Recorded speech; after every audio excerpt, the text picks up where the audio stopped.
Hello बच्चों, welcome back to my YouTube channel physics arena.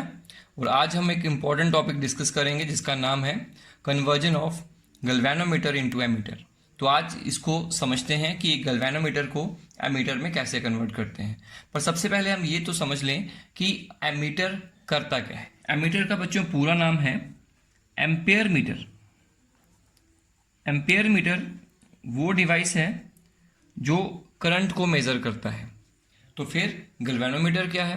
Galvanometer भी current को measure करता है।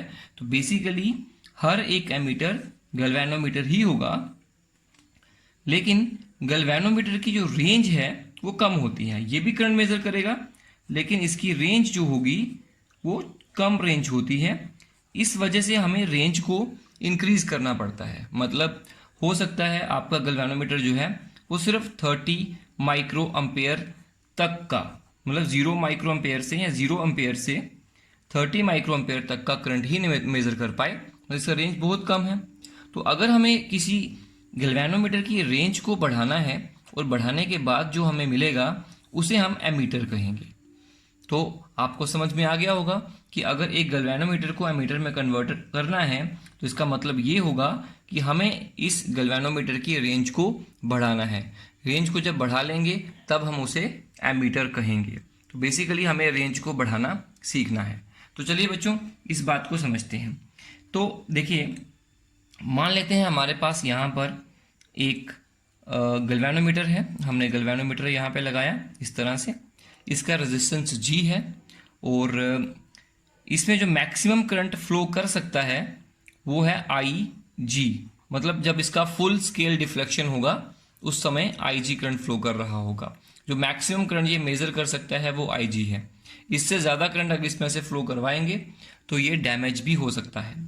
तो बच्चों अगर हमें कोई करंट है यहाँ पे हमारे पास I, और हमें I करंट को मेज़र करना है, I जो है वो IG से काफ़ी ज़्यादा है, तो गैल्वेनोमीटर से अगर पास करवाएंगे इसको, वो हमें रीडिंग नहीं दे पाएगा क्योंकि इसकी रेंज से बाहर है, ये डैमेज भी हो सकता है। इसलिए हम क्या करेंगे, गैल्वेनोमीटर को एमीटर में कन्वर्ट करेंगे, मतलब इसकी रेंज को बढ़ाएंगे। तो इसकी रेंज को बढ़ाने के लिए हम क्या करेंगे, इसके साथ पैरेलल में एक लो रेजिस्टेंस लगाएंगे जिसे हम कहते हैं शंट।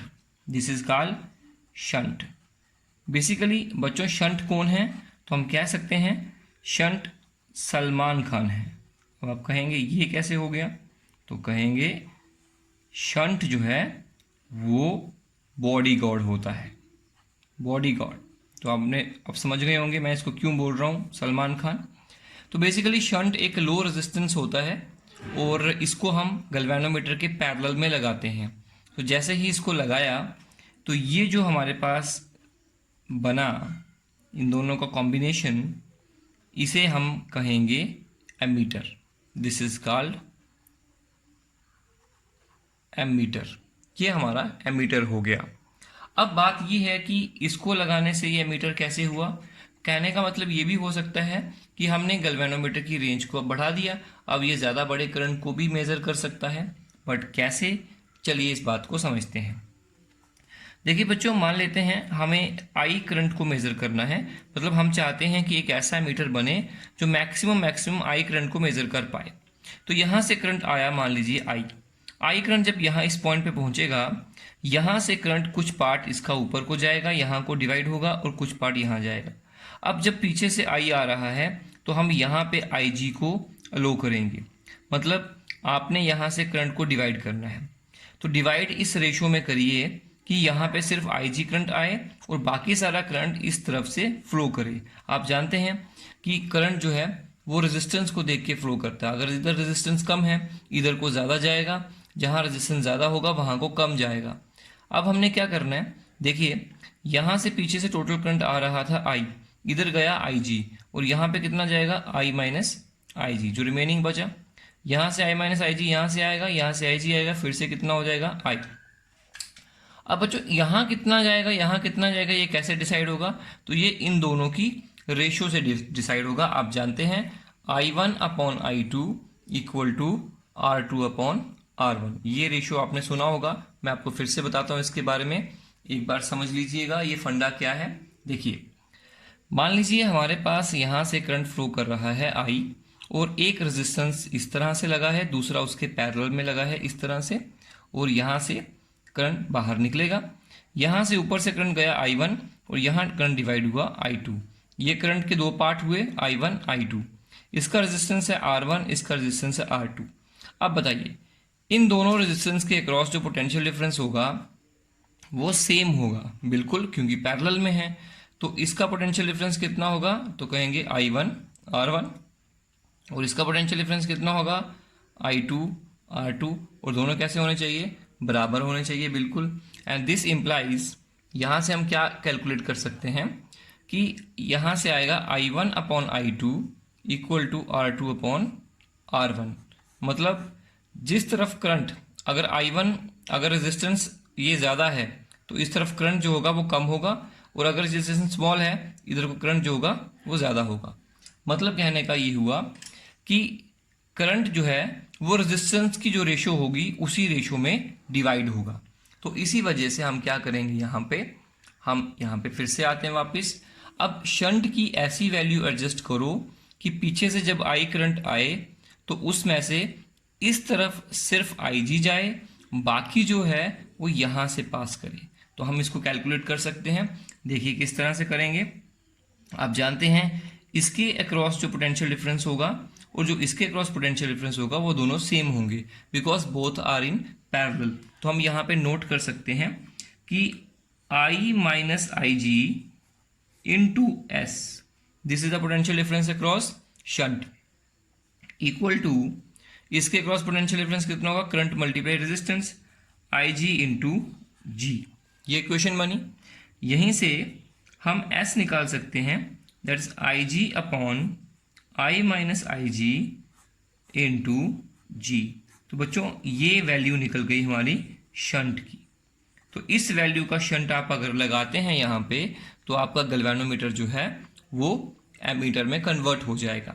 कितनी रेंज हो जाएगी इसकी, आई वैल्यू की रेंज उसकी हो जाएगी। तो ये उस गैल्वेनोमीटर की रेंज है, ये उसका फुल स्केल डिफ्लेक्शन है गैल्वेनोमीटर का, और ये गैल्वेनोमीटर का रेजिस्टेंस है। तो चलिए बच्चों आप इसको डिटेल में समझते हैं, एक्चुअली ये कन्वर्जन कैसे हुआ इसको हम सही से समझेंगे। मैं एक बार फिर से यहाँ पे आपके सामने एक डायग्राम बनाऊंगा, उस डायग्राम में हम इसको डिटेल में डिस्कस करेंगे। तो ये मैं यहाँ पे एक गैल्वेनोमीटर बनाता हूँ, दिस इज अ गैल्वेनोमीटर, और इसके साथ में एक शंट लगा देता हूँ इस तरह से, जिसका वैल्यू कितना है S होगा। और हम ये मान लेते हैं कि यहाँ पर जो करंट फ्लो कर रहा है वो I है, और I करंट को हमें मेज़र करना है। तो चलिए ठीक है फिर। और देखिए जब पीछे से I करंट आएगा तो हम इसकी वैल्यू को वैसा सेट करेंगे ताकि I में से इधर को कितना करंट जाएगा IG, और बाकी करंट जो है वो यहाँ से फ्लो करेगा। क्योंकि इसका रेजिस्टेंस बहुत कम है इसलिए मैक्सिमम करंट यहाँ से जाएगा। तो I माइनस IG करंट जो होगा वो इस तरफ से फ्लो करेगा, और IG करंट यहाँ से जाएगा, इस तरह से होगा जिसे मैंने आपको पहले बताया था। इसके बाद मान लेते हैं यहाँ पर एक स्केल लगा हुआ है गैल्वेनोमीटर का इस तरह से, और इसका जो फुल स्केल डिफ्लेक्शन है वो है 0. या ऐसा बोल लेते हैं 1 एम्पियर है, ऐसे मान लेते हैं। और जो सबसे कम डिफ्लेक्शन है उसकी वो 0 एम्पियर पे होती है। अब जब पीछे से 10 एम्पियर करंट आता है मान लीजिए, तो हम इसकी वैल्यू को इस तरह से सेट करेंगे कि इधर को जाएगा 1 एम्पियर और इधर को जाएगा 9 एम्पियर। ऑब्वियसली 9 + 1 10 हो गया। तो जब पीछे से 10 एम्पियर आएगा तो नीडल जो है गैल्वेनोमीटर की वो हमें फुल स्केल डिफ्लेक्शन देगी, क्योंकि उसके पास तो 1 एम्पियर आ रहा है तो यहाँ पे आएगा, बिल्कुल सही। उसके बाद अगर पीछे से हम 9 एम्पियर करंट कर दें मान लेते हैं, तो फिर से 9 के यहाँ पे 10 हिस्से होंगे, एक हिस्सा ऊपर दूसरा नीचे। तो यहाँ पे रीडिंग क्या आएगी 0.9 एम्पियर, और यहाँ पे कितनी जाएगी करंट जाएगा, बाकी जो बचा होगा दैट इज 8.9 एम्पियर। तो 10 हिस्से फिर से हो गए इसके, तो 0.9 एम्पियर नीडल यहाँ आ जाएगी। अगर पीछे से 8 एम्पियर करंट आता है तो नीडल आ जाएगी 0.8 एम्पियर पे, क्योंकि इसके पास उस समय तो 0.8 ही जाएगा, तो नीडल यहाँ आ जाएगी। अगर उससे भी कम, अगर हम 5 एम्पियर पीछे से भेजते हैं तो वो जो इस तरफ जाएगा 0.5 एम्पियर गैल्वेनोमीटर से, बाकी यहाँ से जाएगा, तो उसके हमारे पास हो जाएंगे 5 एम्पेयर की डिफ्लेक्शन आ जाएगी। तो इस तरह से जब पीछे से 6 एम्पेयर आएगा तो यहाँ पे 0.6 पे रीडिंग आएगी, पीछे से 5 आएगा तो यहाँ पे 0.5 पे रीडिंग आएगी, क्योंकि 5 में से 0.5 पार्ट गैल्वेनोमीटर को मिलता है। तो जो गैल्वेनोमीटर को मिलेगा वो अपनी डिफ्लेक्शन देगा। अब हम समझ चुके हैं कि अगर 10 आता है तो नीडल यहाँ पहुँचती है, 9 आता है तो नीडल यहाँ पहुँचती है, 8 आता है तो नीडल यहाँ पहुँचती है, 5 आता है तो नीडल यहाँ पहुँचती है। तो हमने इस तरह से याद कर लिया। तो क्योंकि यहाँ से करंट तो ज़्यादा आ रहा है लेकिन हम उसको यहाँ से बाईपास करवा रहे हैं, लेकिन एक रेशो में बाईपास होता है। जिस रेशो में ये रेजिस्टेंस होते हैं उसी रेशो में करंट डिवाइड होता है। तो जितना भी करंट पीछे से आ रहा है उसके 10 हिस्से करो एग्जाम्पल के लिए, और 10 में से एक हिस्सा इधर जाएगा, बाकी 9 हिस्से इधर जाएंगे। मैं ये एग्जाम्पल लेके चल रहा हूँ। तो हम देख रहे हैं कि जब फुल करंट पीछे से 10 एम्पेयर आएगा तो यहाँ से 1 एम्पेयर गुजरेगा, फिर पीछे से 9 आया तब यहाँ से 0.9 गुजरा, जब पीछे से 8 आया तब यहाँ पे 0.8 गुजरा। अब हम इसमें से कितना करंट गुजर रहा है उससे हम ये एस्टिमेट कर सकते हैं कि पीछे से कितना आ रहा होगा। आप सोचो, जब इस गैल्वेनोमीटर में 0.4 एम्पेयर आएगा तो बताओ पीछे से कितना आया होगा, 4 एम्पेयर। जब इसमें से 0.3 एम्पेयर गुजरेगा तो पीछे से कितना आया होगा, कहेंगे 3 एम्पेयर। अगर इसमें से 1 एम्पेयर गुजरा होगा तो पीछे से कितना आया होगा, ऑब्वियसली 10 एम्पेयर आया होगा। अगर इसमें से 0.1 एम्पेयर गुजरा है तो पीछे से कितना आया होगा, 1 एम्पेयर आया होगा। तो क्यों ना ऐसा करें कि इन रीडिंग्स को हटा के इसकी जगह लिखते हैं 10 ampere, 9 ampere, 8 ampere, 5 ampere, 4 ampere, 3, 2, 1 ampere और 0 एम्पेयर। तो अब बच्चों अब बताइए इस डिवाइस में से मैक्सिमम कितना करंट गुजर सकता है, 10 एम्पेयर।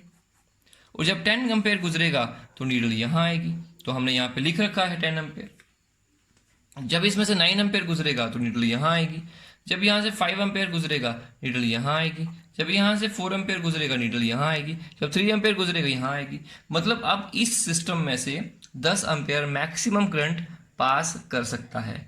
तो मतलब ये सिस्टम हमें 10 एम्पेयर तक के करंट को मेजर करके बता सकता है। तो बेसिकली वो गैल्वेनोमीटर ही है, लेकिन जैसे ही उसके साथ पैरेलल में एक शंट जोड़ा तो तब वो एक एमीटर बन गया। मतलब उसकी रेंज हमने एक तरह से बढ़ा दी। तो इसके ऊपर बच्चों न्यूमेरिकल से बहुत सारे पूछे जाते हैं और साथ में ये क्वेश्चन भी बहुत इंपॉर्टेंट है, इसका सीधा सीधा डेरिवेशन पूछते हैं।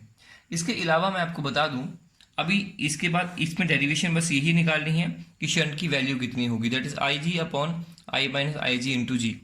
Okay, G is the resistance of galvanometer. अब दूसरी बात, टोटल रेजिस्टेंस ऑफ एमीटर अब कितना होगा, जो हमारे पास नया एमीटर बना उसका। तो total resistance of ammeter is equal to, अब जानते हैं ये दोनों पैरेलल हैं तो ये आएगा आपके पास जी एस अपॉन जी प्लस एस। पैरेलल में लगे हैं तो यही आएगा R1 R2 upon R1 plus R2।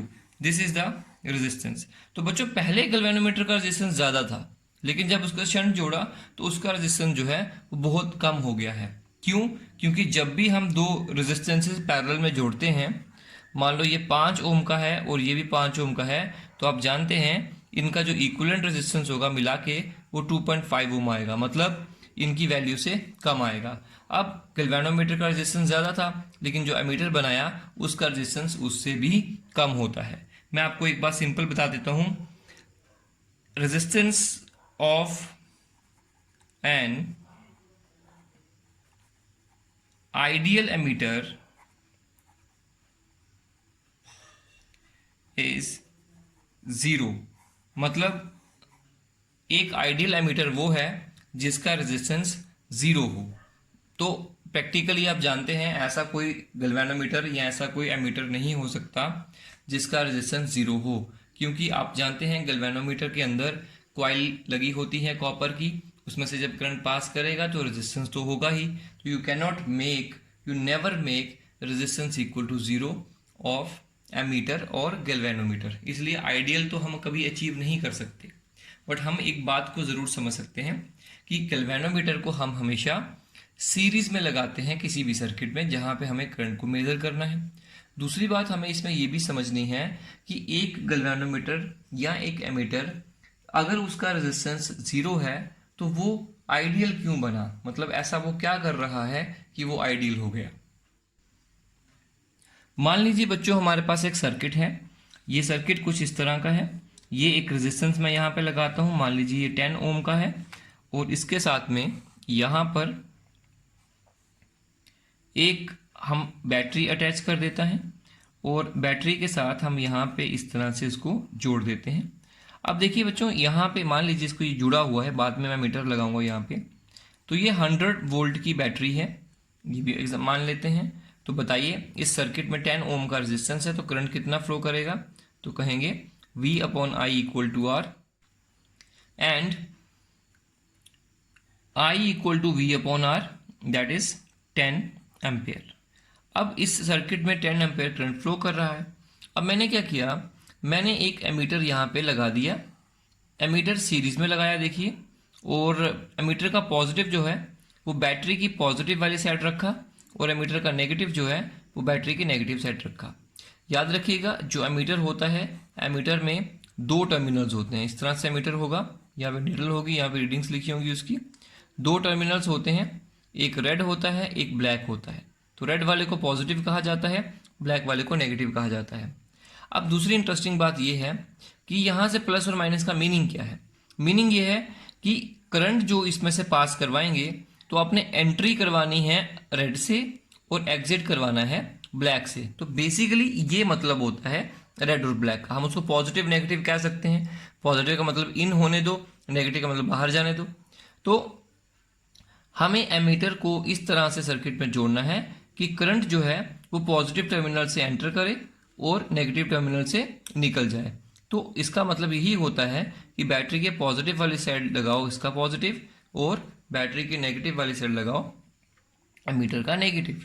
अब चलिए, एमीटर का मान लीजिए 10 ओम रेजिस्टेंस था, कुछ ना कुछ तो होगा। अब बताओ एमीटर को हम लगाया क्यों था, करंट को मेजर करने के लिए। पर जब इसको लगाया तो इसके लगाने से रेजिस्टेंस में टोटल सर्किट में जो टोटल रेजिस्टेंस हुआ वो 20 ओम हो गया। अब बताओ करंट कितना हो जाएगा, तो 20 अपॉन या 100 upon 20, that is your 100 upon 20 जो है दैट बिकम्स 5। तो सर्किट में जो करंट हो जाएगा वो 5 एम्पियर हो जाएगा, क्योंकि इसके आने से रेजिस्टेंस बढ़ गया, करंट कम हो गया, तो ये रीडिंग कितनी देगा आपको, 5 एम्पियर देगा। लेकिन सर्किट में करंट तो पहले 10 एम्पियर था, हमें उस 10 को मेजर करना था, लेकिन एमीटर के लगाने से करंट कम हो गया और जो कम हुआ वही उसको वो मेजर करके दे रहा है, तो हमें एक्यूरेट वैल्यू नहीं मिली। अब हम क्या करते हैं, हम इसके रेजिस्टेंस को थोड़ा सा कम करते हैं, एमीटर के रेजिस्टेंस को थोड़ा सा कम कर दिया, 10 से हमने 5 ओम कर दिया। अब बताओ इस सर्किट में टोटल रेजिस्टेंस कितना है, 15 ओम। अब करंट कितना हो जाएगा, तो 100 अपॉन 15, तो 100 अपॉन 15 बच्चों कितना आएगा, दैट इज 6.66 एम्पेयर आ जाएगा। तो अब पहले जो 5 था अब वो 6.66 हो गया, मतलब थोड़ा इंप्रूवमेंट हुआ, थोड़ा सा एक्यूरेसी की तरफ गया, लेकिन इतना नहीं गया। अब 5 एम्पेयर भी छोड़ो, एमीटर के रेजिस्टेंस को और कम करके 1 ओम कर दीजिए। जैसे ही 1 ओम किया तो इस सर्किट में रेजिस्टेंस कितना हो गया, 11 ओम हो गया। अब बताओ करंट कितना होगा, तो कहेंगे 100 अपॉन 11 हो जाएगा।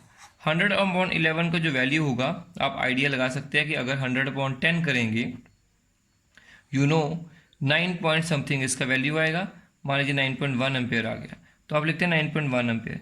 तो बच्चों देखिए इस बार 9.1 एम्पेयर आया, तो जैसे जैसे हम इसके रेजिस्टेंस को डिक्रीज कर रहे हैं तो सर्किट में करंट बढ़ रहा है। करंट बढ़ने से ये जो रीडिंग दे रहा है वो ज़्यादा एक्यूरेट हो रही है। और अगर हमारे एमीटर का रेजिस्टेंस 0 हो जाए तो टोटल रेजिस्टेंस इस सर्किट में 10 एम्पेयर ओम होगा और करंट 10 एम्पेयर हो जाएगा, और ये पूरी की पूरी रीडिंग प्रॉपर जो 10 एम्पेयर है एक्यूरेटली वही देगा। तो मतलब वो एमीटर ही सही रीडिंग देता है जिसका रेजिस्टेंस 0 होता है। अदरवाइज अगर थोड़ा सा भी रेजिस्टेंस होगा तो वो एग्जैक्ट रीडिंग सर्किट में कितना करंट फ्लो कर रहा है उसकी नहीं देगा। इसलिए आइडियल एमीटर वही होता है जिसका रेजिस्टेंस 0 होता है। Conversion of galvanometer into voltmeter. अब बच्चों हम गैल्वेनोमीटर से एक वोल्टमीटर बनाएंगे, तो चलिए देखते हैं कैसे बनाएंगे। वोल्टमीटर क्या होता है, एक ऐसा डिवाइस जो पोटेंशियल डिफरेंस को मेजर करता है। It measures potential difference.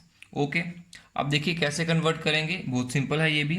हमारे पास मान लीजिए गैल्वेनोमीटर है और इस गैल्वेनोमीटर के साथ आप एक बहुत हाई रेजिस्टेंस लगा दीजिए। This is what, this is high resistance R, high resistance आप लगा दीजिए सीरीज में। और ये जो अब बनेगा, ये दोनों का मिला के जो सिस्टम बना, इस सिस्टम को हम कहते हैं वोल्ट मीटर। ये हो गया वोल्ट मीटर। अब मान लेते हैं हमारे पास में एक वायर है और यहाँ पे एक रेजिस्टेंस लगा हुआ है और यहाँ में इस पे करंट फ्लो कर रहा है आई। ठीक, अब हम जानना चाहते हैं पॉइंट ए और पॉइंट बी के अक्रॉस पोटेंशियल डिफरेंस कितना है, मतलब इस रेजिस्टेंस के अक्रॉस पोटेंशियल ड्रॉप कितना हुआ। तो हम क्या करेंगे, ये जो आपका वोल्ट मीटर है इसके एक टर्मिनल को यहाँ जोड़ेंगे और एक टर्मिनल को यहाँ जोड़ेंगे। तो कभी भी याद रखिएगा, volt meter is always connected in parallel. तो volt meter is always connected in parallel, इसको हमेशा पैरेलल में जोड़ते हैं। और आइडियल वोल्ट मीटर वो होगा जिसका रेजिस्टेंस इन्फिनिटी होगा, इनफाइनाइट होगा। ओके, जितना रेजिस्टेंस ज़्यादा उतना बढ़िया। तो इसको हम ऐसे जोड़ेंगे, मान लीजिए यहाँ से करंट आ रहा है आई, तो यहाँ से फ्लो करेगा और यहाँ से कुछ फ्लो करेगा। मान लीजिए यहाँ से फ्लो किया हमारे पास आई जी, या यहाँ से आई जी फ्लो करेगा ऑब्वियसली, क्योंकि ये जी लगा है तो यहाँ पे इसका जो फुल स्केल है वही करेगा, और यहाँ से करेगा आई minus I ji.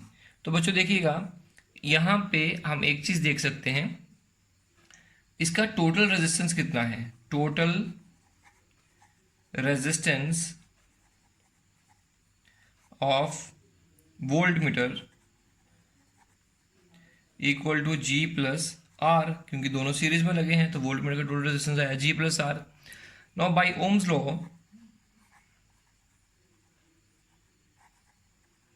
Bye Ohm's law यहाँ पे देखिएगा आई जी जो होगा, I equal to V upon R plus G.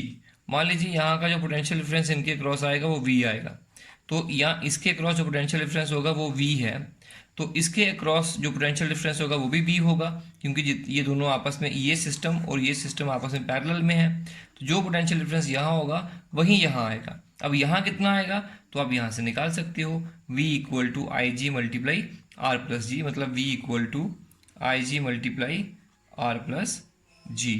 तो इनका वैल्यू फाइंड आउट करके आप v कैलकुलेट कर सकते हैं और वही v जो है वो यहाँ पे आएगा। तो अब देखिएगा एक चीज़ और, यहाँ से r का वैल्यू हमें कैलकुलेट करना है, तो r plus G equal to V upon I G, and r equal to V upon I G minus G. तो बच्चों ये जो है ये हमारे रेजिस्टेंस की वैल्यू आ गई, जिसको अगर हम यहाँ पे कनेक्ट करें तो v रेंज का पोटेंशियल या वोल्ट मीटर जो है वो क्रिएट हो जाएगा। तो इसका फॉर्मूला कितना है मैं दोबारा लिख देता हूँ यहाँ पे एक बार। देखिए रेजिस्टेंस जो हम इसके साथ लगाएंगे उसका वैल्यू क्या होना चाहिए, v upon I G minus G, ये वैल्यू उसका होना चाहिए। तो ये वैल्यू का रेजिस्टेंस हम इसके साथ में कनेक्ट करेंगे। तो this is how galvanometer can be converted into volt meter. तो चलिए बच्चों एक प्रॉब्लम देखते हैं इसमें। इस प्रॉब्लम में क्या है, हमारे पास एक गैल्वेनोमीटर दिया हुआ है, साथ में उसका जो रेजिस्टेंस होगा वो 12 ओम है, उसमें से जो उसकी फुल स्केल डिफ्लेक्शन है वो 2.5 मिली एम्पेयर है, और हमें उससे एक एमीटर बनाना है जिसकी रेंज 7.5 एम्पेयर है, और एक फिर उसके बाद एक वोल्ट मीटर बनाना है उसी से जिसकी रेंज 10 वोल्ट है। तो सबसे पहले हम बनाते हैं इसका एमीटर। एमीटर कैसे बनाएंगे बच्चों, यहाँ पे सबसे पहले देखिए जी का वैल्यू कितना है 12 ओम है, फुल स्केल डिफ्लेक्शन आई जी कितना है 2.5 मिली एम्पेयर है, इसके बाद जो रेंज है आई वो कितनी है 7.5 एम्पेयर है। तो बताइए फॉर्मूला क्या होता है, हमने अभी पढ़ा था कि रेंज जो है जो शंट है, शंट का फॉर्मूला क्या होगा, शंट का फॉर्मूला होगा I G upon I minus I G into G. तो बेसिकली वो पूछ रहे हैं हमें कि हमें इस गैल्वेनोमीटर के साथ में पैरेलल में कितने ओम का रेजिस्टेंस लगाना है जिससे उसका रेंज ये बन जाए। तो बेसिकली हमें निकालना क्या है, शंट निकालना है। तो शंट निकाल के हम उसको पैरेलल में जोड़ेंगे तो हो जाएगा काम। तो देखिए देखते क्या करते हैं। तो यहाँ से शंट का जो वैल्यू आएगा दैट इज इक्वल टू, यहाँ पे हम वैल्यूज़ लगाएंगे इसकी 2.5 इंटू 10⁻³ मतलब IG का वैल्यू, I है 7.5 minus 2.5 into 10⁻³ multiply G that is 12 that is equal to, यहाँ से ये किसके बराबर आएगा, यहाँ से जो इसकी वैल्यू आएगी दैट इज़ 4 इंटू 10⁻³ ohm that is the value of shunt. मैंने आपको कहा था शंट का वैल्यू बहुत स्मॉल होता है। तो देखिए now this shunt is connected in parallel to that galvanometer so that the galvanometer becomes an ammeter of range 7.5 ampere. तो बच्चों इस तरह से इसको कन्वर्ट कर सकते हैं, हमें शंट का वैल्यू निकालना था। सेकंड पार्ट में देखिए फिर से मैं देखूंगा G इक्वल टू 12 ओम है, इसके बाद IG जो है वो है 2.5 मिली एम्पेयर, इसके बाद जो रेंज है हमारे पास V वो है 10 वोल्ट। तो आप जानते हैं हमारे पास क्या फॉर्मूला होगा कि R हमें निकालना है वो रेजिस्टेंस जिसको हम सीरीज में गैल्वेनोमीटर के साथ लगाएंगे तो वो इस रेंज का वोल्ट मीटर बन पाए। तो वो रेजिस्टेंस कैसे निकालोगे, उसका फॉर्मूला होगा V/IG minus G that is equal to, V का वैल्यू 10 है, IG का है 2.5 इंटू 10⁻³ मिली है तो इसलिए लिखा, माइनस G दैट इज 12। तो इसका वैल्यू बच्चों कैलकुलेट करके जो आएगा that will come out to be 3988 ohm. तो ये एक हाई रेजिस्टेंस है, इसको जोड़ेंगे उसके साथ में, मतलब ये आपका गैल्वेनोमीटर है, इसके साथ में एक रेजिस्टेंस जोड़ दो R इक्वल टू 3988 ओम। तो बच्चों ये जो है ये एक वोल्ट मीटर बन जाएगा। इसी तरह से अगर आप क्या करें, एक गैल्वेनोमीटर लें 12 ओम वाला जो हमने ऊपर रखा था, इसके साथ में पैरेलल में इतनी वैल्यू का एक शंट जोड़ दीजिए। तो बच्चों ये जो सिस्टम बना इसे हम कहेंगे एमीटर, और ये एमीटर का रेंज क्या होगा 7.5 एम्पियर। तो इस तरह से इसके न्यूमेरिकल्स को हम सॉल्व करते हैं।